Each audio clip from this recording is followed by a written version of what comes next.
আমি অতীতেও করিমগঞ্জে অনেক বিশেষ করে পঞ্চায়েত নির্বাচনের পরিচালনা করেছি এবং আমি দেখেছি যে স্ট্রংরুমের মধ্যে যেভাবে ব্যালট বাক্সগুলো রাখা হয় একটা সুরক্ষিত অবস্থায় থাকে।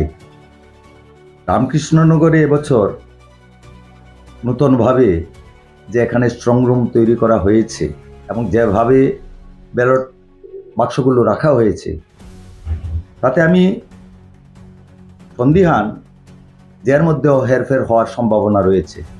কারণ এবার প্রথম হলো যে ভোট কেন্দ্রে ভোট গ্রহণের পরে প্রতিজন বিভিন্ন দল নির্দলের প্রার্থীদের যারা পোলিং এজেন্ট থাকে তাদেরকে যে 17C একটা ফর্ম ছিল অতীতে, যে ফর্মের মধ্যে ব্যালট পেপারসের যেমন অ্যাকাউন্ট টোটাল পাওয়া যেত, কতটা ব্যালট পেপার তিনি পেয়েছেন, কতটা এখানে ব্যবহার করা হয়েছে, সিরিয়াল নাম্বার কত থেকে কতটা ব্যালট পেপার সাইন করা ফিরে যাচ্ছে, কতটা ব্যালট পেপার আনসাইন ফিরে যাচ্ছে, টোটাল একটা হিসাব। পাশাপাশি পেপার সিল বলে একটা কাগজের টুকরো যেটা দিয়ে ব্যালট বাক্সকে সিল করা হয়, এটাকে পেপার সিল বলে।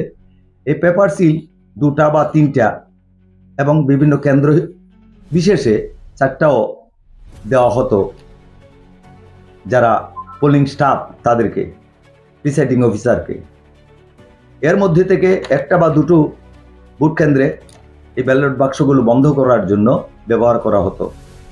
এই পেপার সিলগুলোর একটা সিরিয়াল নাম্বার আছে এবং এই পেপার সিলটা দিয়েই কিন্তু এই ব্যালট বাক্সটাকে সিল করা হয়। এই সিলটা না ছিঁড়ে, আঙ্গুল ঢুকিয়ে না ছিঁড়ে কিন্তু ব্যালট বাক্সটা খোলা যাবে না। এই পেপার সিলের মধ্যে এজেন্টদের যেমন যারা পোলিং এজেন্ট থাকে বিভিন্ন দলের বা নির্দলের, তাদের যেমন দস্তখত থাকে, এটার মধ্যে প্রিসাইডিং অফিসারেরও সিল দস্তখত থাকে। কিন্তু এবছর দেখলাম এই 17C ফর্মটা নেই, তার বদলে প্রপত্র ব্যালট পেপার অ্যাকাউন্ট প্রপত্র নম্বর 8, এই যে এটার মধ্যে এই পেপার সিলের কোনো উল্লেখ নেই যে এই ভোট কেন্দ্রে কত নম্বর পেপার সিলটা ইউজ করা হয়েছে, এটার কোনো হিসাব নেই। এখন এই যে স্ট্রং রুমে রাখা হয়েছে, এটা যদি কোনো প্রকারে খুলে, কোনো প্রকারে কি আমার সন্দিহান, কারণ প্রশাসনের যে ভূমিকা দেখে আমার প্রশাসনকে কবজা করে এটা করার সম্পূর্ণ সম্ভাবনা রয়েছে। এটা যদি করে, এটার আমি কোনো ধরনের কোনো হদিশ পাবো না, এটার কোনো ধরনের নিদর্শন আমি পাবো না, চিহ্ন পাবো না। কারণ এখানে কত নাম্বার পেপার সিলটা ইউজ করা হয়েছে, ওনারা অনেক সময় বলেছেন যে এটা প্রিসাইডিং অফিসারের ডায়েরিতে আছে। আর বাবা, ডায়েরিতে আছে এটার তো প্রমাণ আমিও পেতে পাবো, ডায়েরিটা তো আপনাদের কাছে, এটা যদি চেঞ্জ করা হয় আমি তো এটার কোনো প্রমাণ দিতে পারবো না। এটা তো 70C ফর্মের মধ্যে এটা দেওয়া হতো, এবছর দেওয়া হচ্ছে না, মানে এটার পেছনে আমি একটা রহস্যের গন্ধ পাচ্ছি যে এই পেপার সিলটা কেন, কত নম্বর পেপার। দ্বিতীয়ত, যেভাবে ব্যালট বাক্সগুলো বন্ধ করা হয়েছে, দেখলাম শুধু একটা মার্কিন কাপড়ের একটা থলির মধ্যে ঢুকিয়ে এমনিতেই পেঁচিয়ে এটা জমা দেওয়া হয়ে গেছে। এখানে এজেন্টদেরও কোনো সিগনেচার উপরে কিছুই নেই।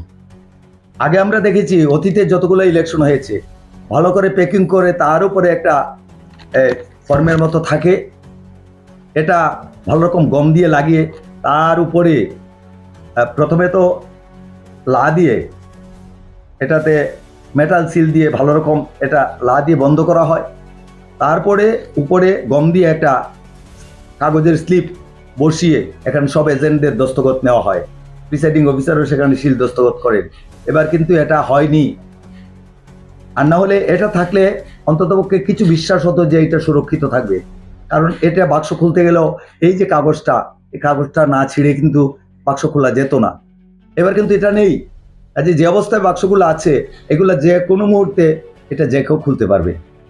যেহেতু একদিকে পেপার সিলের কোনো ইয়ে নেই, এখানে নিদর্শন নেই ক্যান্ডিডেট বা তার এজেন্টদের কাছে, ঠিক তেমনি এজেন্টদেরও এখানে কোনো দস্তখত সম্বলিত কোনো কাগজ দিয়ে এটাকে উপরে এটা সুরক্ষিত করার ব্যবস্থা করা হয়নি।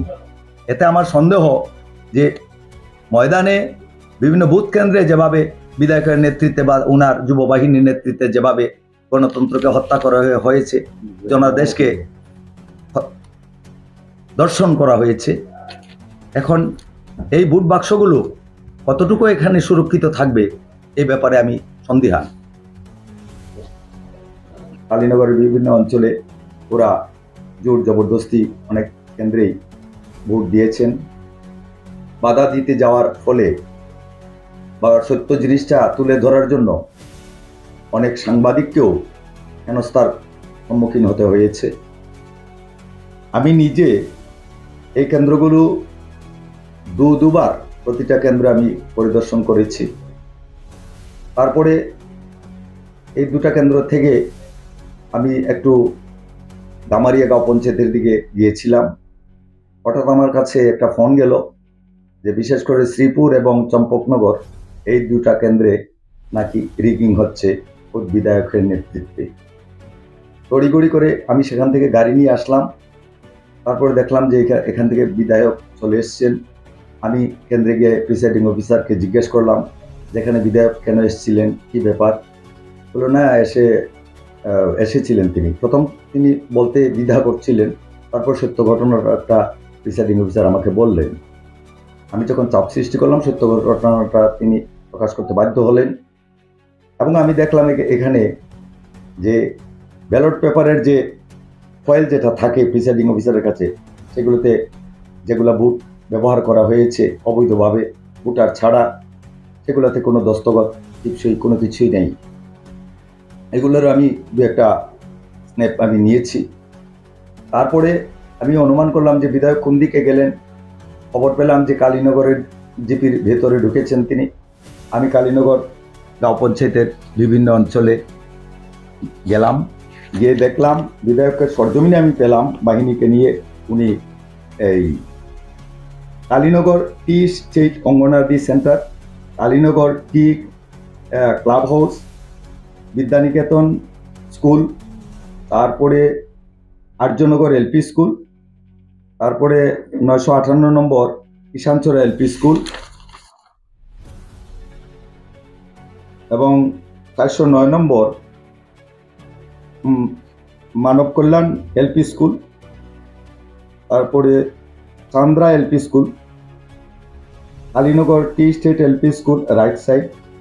এইসব কেন্দ্রে তিনি নিজে উপস্থিত থেকে ওনার বাহিনীকে দিয়ে অবৈধভাবে ভোট দখল করে ছাপ্পা ভোট দিয়েছেন, যার ফলে ওইসব কেন্দ্রে ভোট কাস্টিংয়ের পরিমাণ 85 থেকে 90-92% পর্যন্ত হয়েছে। অথচ অতীতে এমন কোনো নজির নেই যে 65-70% উপরে কিন্তু কাস্টিং কোনোদিনও হয়নি হিন্দু এলাকাতে।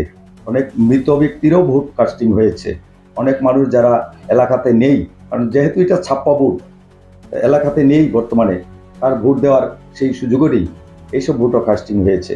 আর 90-92% ভোট অনেক কেন্দ্রেই হয়েছে। এটা ভোট বাক্স খুললে পরে বা অ্যাকাউন্ট দেখলে পরে এটা বোঝা যাবে।